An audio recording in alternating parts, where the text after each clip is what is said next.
Om Swastiastu, Assalamualaikum warahmatullahi wabarakatuh. Shalom, salam sejahtera bagi kita semua, salam harmoni.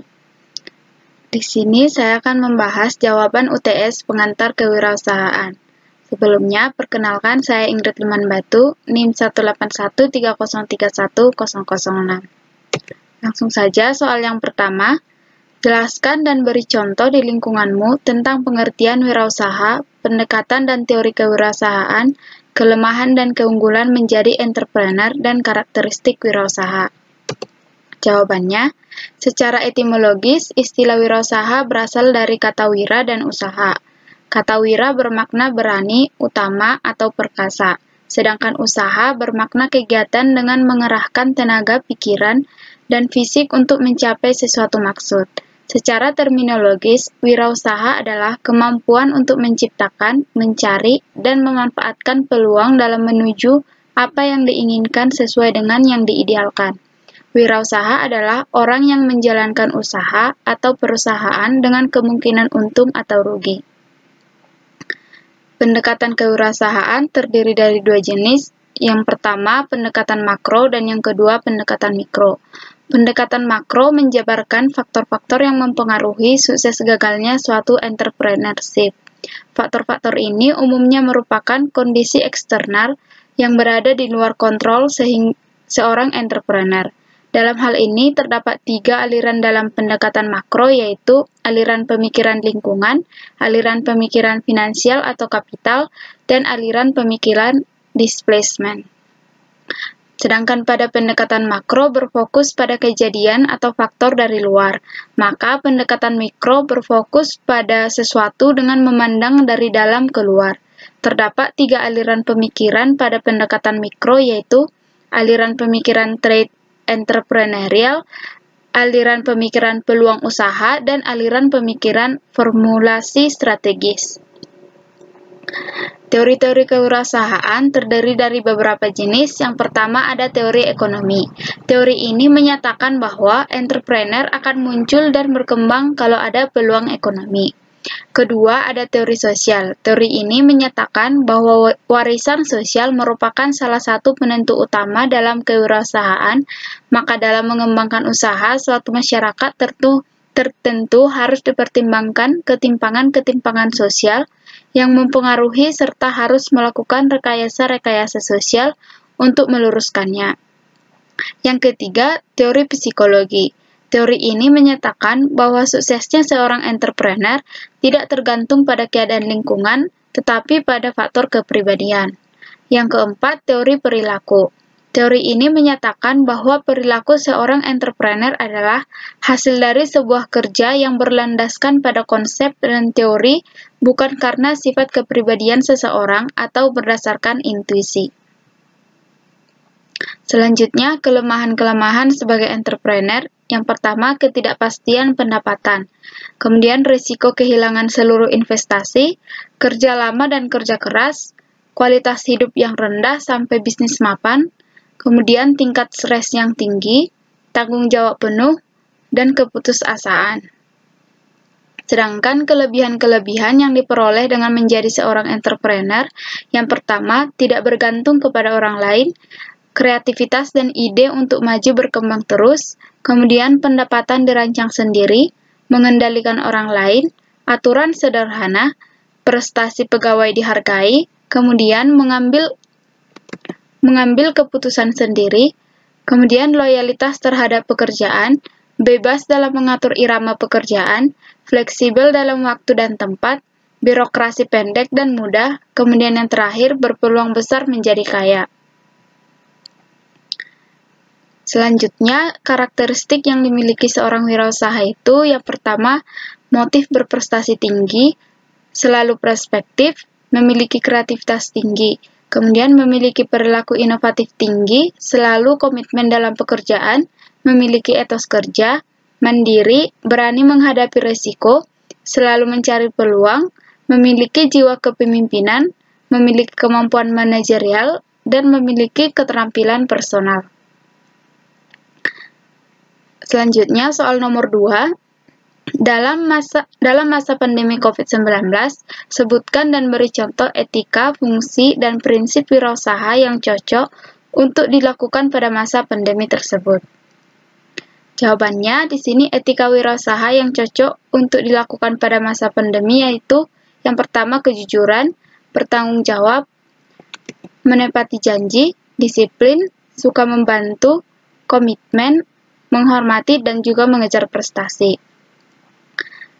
Kemudian, fungsi wirausaha pada masa pandemi yang pertama membuat keputusan-keputusan penting dan mengambil risiko tentang tujuan dan sasaran perusahaan. Yang kedua, memutuskan tujuan dan sasaran perusahaan. Yang ketiga, menetapkan bidang usaha yang diinginkannya. Kemudian yang keempat, menghitung skala usaha yang diinginkannya. Yang kelima, menentukan permodalan yang diinginkannya dengan komposisi yang menguntungkan. Yang keenam, memilih dan menetapkan kriteria pegawai atau karyawan dan memotivasinya. Kemudian, mengendalikan secara efektif dan efisien. Kedelapan, mencari dan menciptakan berbagai cara baru.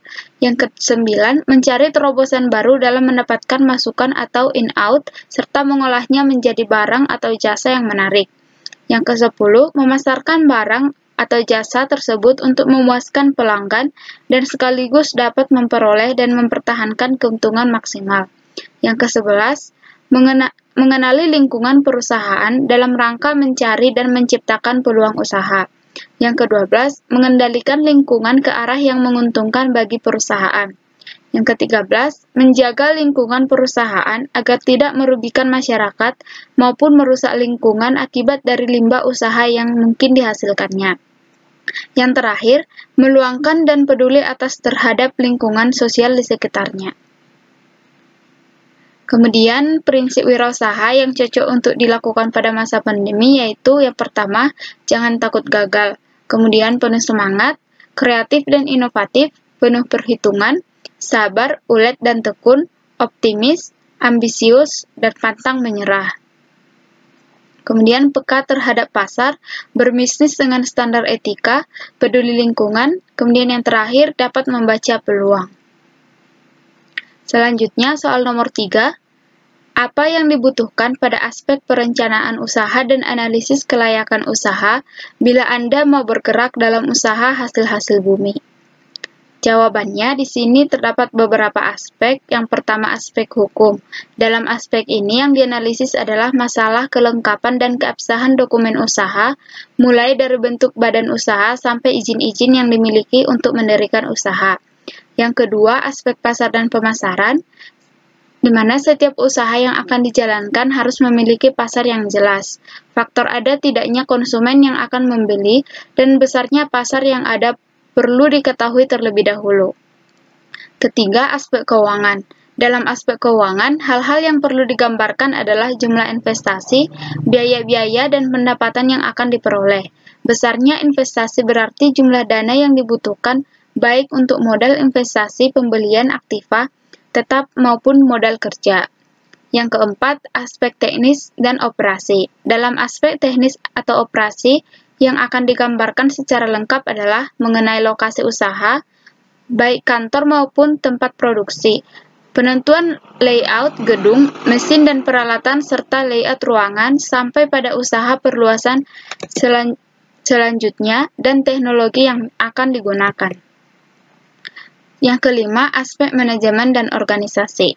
Dalam aspek manajemen dan organisasi, yang perlu dianalisis dan dinilai adalah pemilik usaha, sumber daya manusia, struktur organisasi yang ada sekarang, serta gambaran mengenai jabatan dan rencana kerja. Aspek yang keenam, aspek ekonomi sosial. Gambaran dalam aspek ekonomi adalah untuk melihat seberapa besar pengaruh yang ditimbulkan jika usaha tersebut dijalankan. Pengaruh tersebut terutama terhadap ekonomi secara luas serta dampak sosialnya terhadap masyarakat secara keseluruhan. Kemudian yang terakhir, aspek dalam lingkungan. Dampak lingkungan yang perlu diperhatikan antara lain terhadap tanah, air, udara, dan terhadap kesehatan manusia. Dampak pendirian usaha akan berdampak terhadap kehidupan fisik, flora, dan fauna yang ada di sekitar usaha secara keseluruhan. Selanjutnya soal nomor 4. Jelaskan dan beri contoh risiko usaha bila Anda berusaha untuk mengembangkan kopi lokal. Jawabannya di sini terdapat beberapa risiko. Yang pertama, risiko pasar.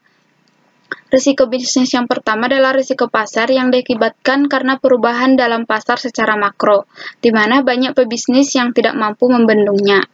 Kemudian risiko strategi. Risiko ini sangat berkaitan dengan strategi, di mana terjadi risiko atau ketidakpastian yang diakibatkan dari kurang matangnya strategi dalam menjalankan bisnis. Kemudian risiko kredit. Dalam risiko kredit, harus memahami risiko konsumen yang tidak membayar hingga lunas setelah barang dikirim. Selanjutnya, risiko operasional. Risiko ini biasanya akan lebih mengarah pada suatu kegagalan dalam mengelola perusahaan yang berkaitan dengan kegiatan operasional sehari-hari. Selanjutnya, risiko finansial. Risiko ini biasanya akan berdampak kepada finansial perusahaan dan mengacu secara khusus terhadap arus kas masuk dan keluar yang memungkinkan terjadi kerugian finansial perusahaan. Yang terakhir, risiko legal dan kepatuhan. Risiko legal biasanya timbul karena adanya tuntutan dari pihak lain karena adanya pelanggaran hukum. Selanjutnya, soal yang terakhir, buatlah bisnis plan model kanvas jika Anda mempunyai usaha dalam bidang kuliner. Jawabannya di sini bisnis model kanvas kue talam ubi ungu. Key partnernya yaitu petani ubi ungu, Dinas Perdagangan di Kabupaten dan Provinsi Sumatera Utara, kemudian konsultan bisnis. Key activitiesnya yang pertama kue talam varian baru yang ditambah dengan ubi ungu, yang kedua kemasan yang menarik, yang ketiga promosi melalui online dan offline, yang terakhir pamerin di setiap event nasional. Value proposition-nya yang pertama kue talam ubi ungu dengan rasa yang berbeda dengan varian lainnya. Yang kedua harga yang terjangkau. Yang ketiga ready stock.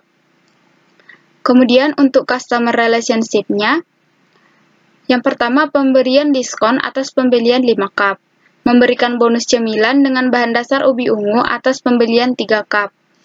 Kemudian diadakan undian berhadiah setiap bulannya. Yang terakhir memberikan layanan purna jual. Untuk customer segment-nya, yang pertama mahasiswa, pelajar, orang tua, anak-anak, reseller di cabang lain, dan juga restoran dan kafe. Selanjutnya key resources-nya, yang pertama lahan tani ubi ungu, yang kedua alat pengolahan standar makanan, yang ketiga SDM yang terampil, kemudian bahan baku yang berkualitas. Untuk channels-nya, yang pertama promosi lewat online, yaitu website, WA, Instagram, Facebook, Twitter, dan media sosial lainnya. Yang kedua, pengiriman barang dapat diantar secara langsung. Kemudian untuk cost structure-nya, yang pertama, bahan baku kue talam ubi ungu. Yang kedua, biaya pegawai. Yang ketiga, biaya penyusutan bangunan. Yang keempat, biaya penyusutan alat. Yang kelima, biaya listrik dan PAM, bahan bakar yang berupa gas. Kemudian, yang keenam, biaya kemasan. Yang terakhir untuk revenue stream-nya yaitu buka cabang atau waralaba. Baik, sekian pembahasan saya untuk jawaban UTS pengantar kewirausahaan. Apabila ada kesalahan jawaban ataupun kesalahan pengucapan, saya mohon maaf. Akhir kata, saya ucapkan terima kasih.